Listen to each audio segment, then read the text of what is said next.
जय हिंद मेरे प्यारे साथियों, उम्मीद है आप सब बेहतर होंगे। आज हम बात करेंगे अपने इस सेशन में कुछ साइंस के बेहतरीन और शानदार से ट्रिक जो परमाणु को लेकर आपके कॉन्सेप्ट को पूरी तरह से क्लियर करेगा।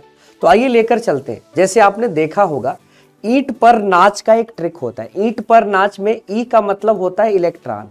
ईंट पर नाच इलेक्ट्रॉन, प्रोटॉन और न्यूट्रॉन के डिस्कवरर यानी खोजकर्ता के बारे में बताता है, लेकिन एक गलती इसमें है। इलेक्ट्रॉन के खोजकर्ता कौन है? J Thomson. प्रोटॉन के खोजकर्ता कौन है? रदरफोर्ड। लेकिन अगर आपको चुनना होना तो आप गोल्डस्टीन को चुनिएगा, क्योंकि गोल्डस्टीन ने धन किरणों की खोज 1886 ईस्वी में की थी, जबकि न्यूट्रॉन की खोजकर्ता जेम्स चैडविक है, जिन्होंने 1932 में न्यूट्रॉन की खोज की थी। तो इलेक्ट्रॉन की खोज ईंट पर नाच, इलेक्ट्रॉन की खोज थॉमसन, प्रोटॉन रदरफोर्ड भी होता है, लेकिन आपको गोल्डस्टीन ढूंढना है। गोल्डस्टीन ही सही आंसर है। रदरफोर्ड ने प्रोटॉन को अलग करने का काम किया था, गोल्डस्टीन ने प्रोटॉन को धन किरणों के रूप में खोजा था, और न्यूट्रॉन के खोजकर्ता जो है चैडविक होते। आइए साथियों आगे चलते हैं। तो परमाणु जो होता है उदासीन होता है, क्योंकि जितने प्रोटॉन होते हैं उतने इलेक्ट्रॉन होते हैं। प्रोटॉन धनात्मक, इलेक्ट्रॉन ऋणात्मक होते, दोनों बराबर, ये परमाणु उदासीन हो जाता है।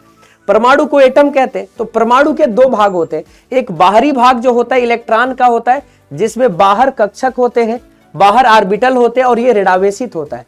जो अंदर का भाग होता है ना, उसको नाभिक कहते हैं, और नाभिक में न्यूट्रॉन और प्रोटॉन होते हैं। साथियों ये भी याद रखना, इसी को न्यूक्लियांस भी कहते हैं। नाभिक धनावेशित पर परमाणु उदासीन होता है। परमाणु में प्रोटॉन और न्यूट्रॉन नाभिक में, इलेक्ट्रॉन आपके बाहर होते हैं। और एक आखिरी देख सकते हैं कि परमाणु में दो तरह के कण होते हैं, एक स्टेबल और एक अनस्टेबल। जो स्टेबल कण होते हैं ना साथियों, उसमें प्रोटॉन, इलेक्ट्रॉन और न्यूट्रॉन होता है। प्रोटॉन और न्यूट्रॉन नाभिक में, इलेक्ट्रॉन नाभिक के बाहर चक्कर लगाता है। लेकिन नाभिक में ही कुछ और भी कण होते हैं जो अस्थायी होते हैं, जिसको मैप से हम डिनोट करते हैं। तो यहाँ पेन लिखा हुआ है प्रोटॉन, इलेक्ट्रॉन, न्यूट्रॉन, और यहाँ मैप लिखा हुआ है मेसान, एंटी प्रोटॉन और पॉजिट्रॉन। तो मेसान, एंटी प्रोटॉन और पॉजिट्रॉन ये नाभिकीय बल प्रोवाइड करता है, जिसे परमाणु स्थिर होता है, और पॉजिट्रॉन तो इलेक्ट्रॉन का प्रतिकण है। आज की ये वीडियो कैसी लगी जरूर बताइएगा, कमेंट सेक्शन खुला हुआ है। जय हिंद साथियों, चैनल पे नए हो तो सब्सक्राइब कीजिए।